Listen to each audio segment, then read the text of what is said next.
Pastor Creflo Dollar was long seen as a symbol of success, influence, and spiritual authority.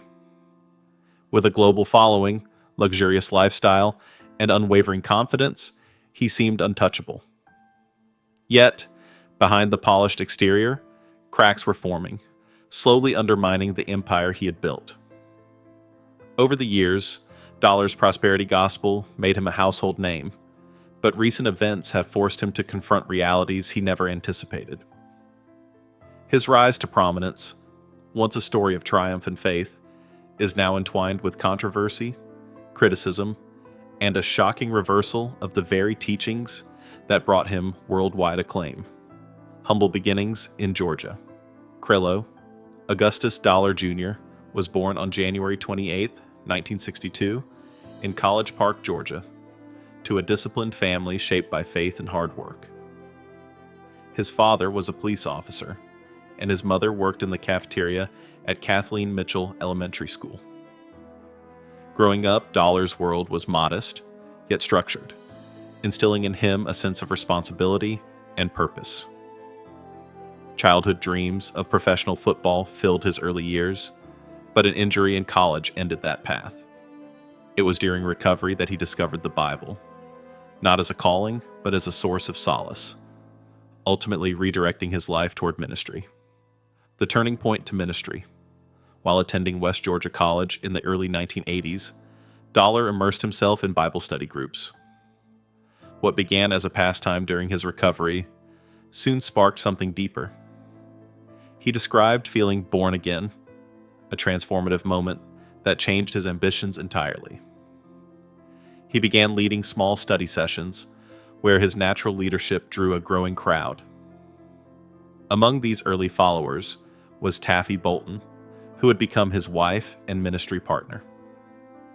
By 1984, Dollar had earned a degree in educational therapy and briefly worked at Bronner Psychiatric Institute, yet the pull toward ministry continued, eventually outweighing his secular career, founding World Changers Ministries. In 1986, Dollar launched World Changers Ministries Christian Center in the cafeteria of his childhood school, the same place his mother had served meals. Only 8 people attended the first service, yet his simple, confident, and practical message resonated immediately. Word spread quickly, and Dollar's gatherings grew faster than he anticipated. What started in a small cafeteria soon evolved into one of America's most prominent megachurches. His ambition matched his ministry's growth, expanding from a local congregation into an international platform. The foundation was built not only on faith, but also on a vision of prosperity and transformation that would define his career. The Prosperity Gospel defined Dollar's teachings centered on prosperity, faith, and generous giving, especially tithing. He preached that financial abundance and personal success could be unlocked through faith, positive confession, and dedicated contributions. For struggling families, this was hope. For believers seeking miracles, it became a blueprint. By 1991, Dollar renamed his ministry World Changers Church International, reflecting a broader vision. Radio and television programs, including the launch of Changing Your World, expanded his reach globally. Followers in Africa, Canada, India, and the UK embraced his message. His promise of financial breakthrough transformed his congregation, making him one of the most influential televangelists of his generation. A monument to success. The construction of the World Dome in 1995, an 8,500-seat sanctuary costing nearly $20 million, symbolized Dollar's rise. He insisted the project was completed without bank loans, attributing the success to faith and giving. Membership at WCCY reached over 30,000 by the mid-2000s, with annual revenue near $70 million. The ministry expanded internationally, aiming for 500 fellowship churches. Yet, as Dollar's empire grew, so did criticism. Luxury homes, private jets, and exotic cars drew attention, raising questions about whether his personal wealth matched the spiritual guidance he preached. Admirers celebrated his example. Skeptics questioned the foundation of his message. Luxury and public scrutiny. Dollar's lavish lifestyle increasingly conflicted with his followers' modest incomes. While the average household in College Park earned roughly $29,000, Dollar owned a $3.4 million estate on 182.5 acres, complete with fountains, a pool, and a gated drive. A high-rise condo in New York further demonstrated his affluence. Critics accused him of exploiting faith for financial gain, while supporters defended him as evidence that God rewards believers. Despite mounting scrutiny, Dollar maintained public confidence, positioning himself as a spiritual leader unshaken by external judgment. Yet, beneath the public image, vulnerabilities were emerging that would soon challenge the core of his teachings: controversy and legal challenges. Dollar's personal life also drew public attention. Accusations regarding parental discipline practices led to legal proceedings, culminating in court-ordered anger management. Though charges were dropped, the incident left a mark on his reputation. For the first time, even loyal followers questioned the gap between Dollar's public persona and private life. Critics used the opportunity to highlight broader concerns about financial transparency, the accumulation of wealth, and the disconnect between pastor and congregation. The scandal revealed a human vulnerability behind a carefully constructed spiritual empire, foreshadowing challenges that would later shake the ministry to its core. Questioning prosperity teaching. Despite decades of preaching tithing as a spiritual requirement, Dollar began confronting the implications of his teachings. Generous giving, once framed as essential to unlocking divine favor, had become a source of critique and ethical concern. Supporters believed in the spiritual rewards promised. Skeptics viewed it as coercion that enriched the pastor while burdening congregants.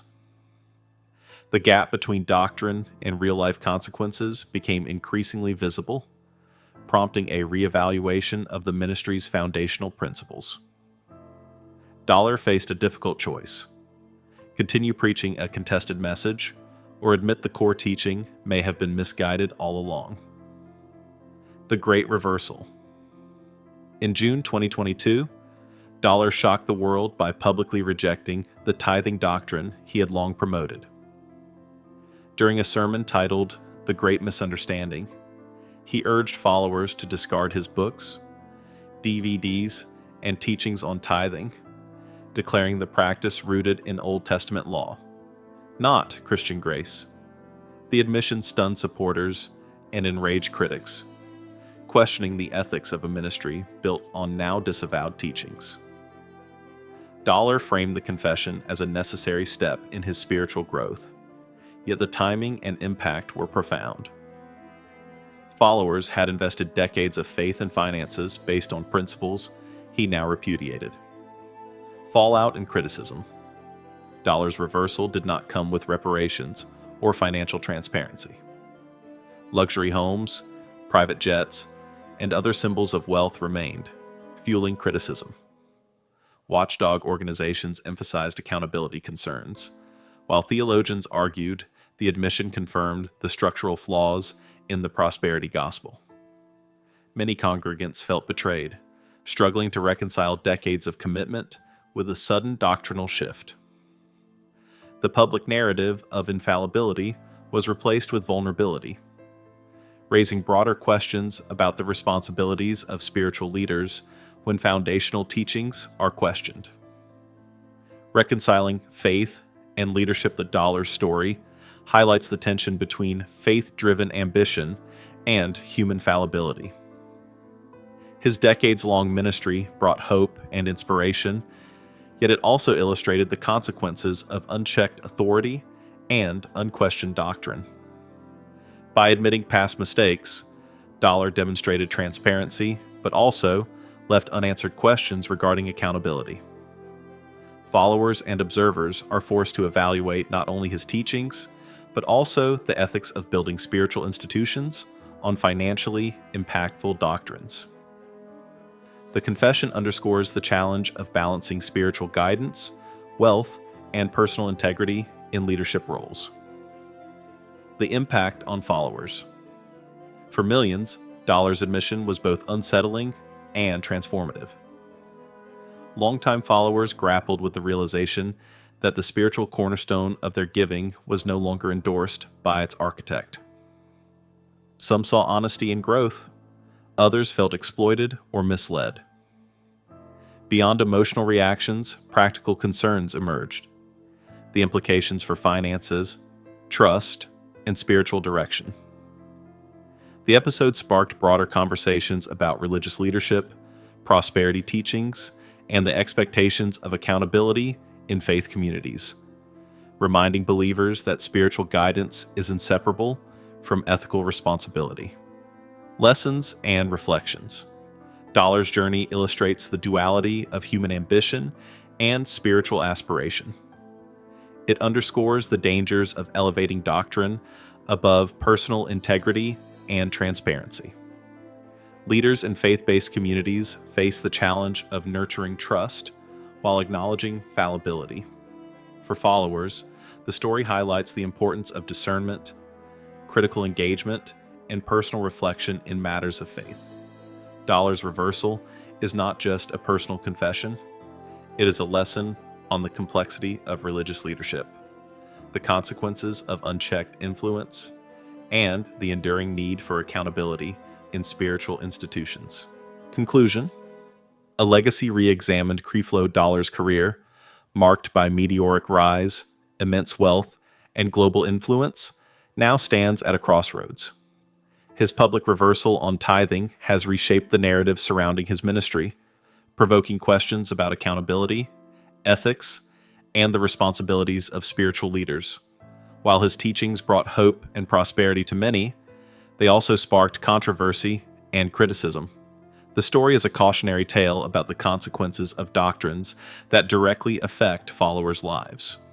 Dollar's future, and the lessons his ministry imparts, will continue to influence conversations about faith, wealth, and the human side of religious leadership.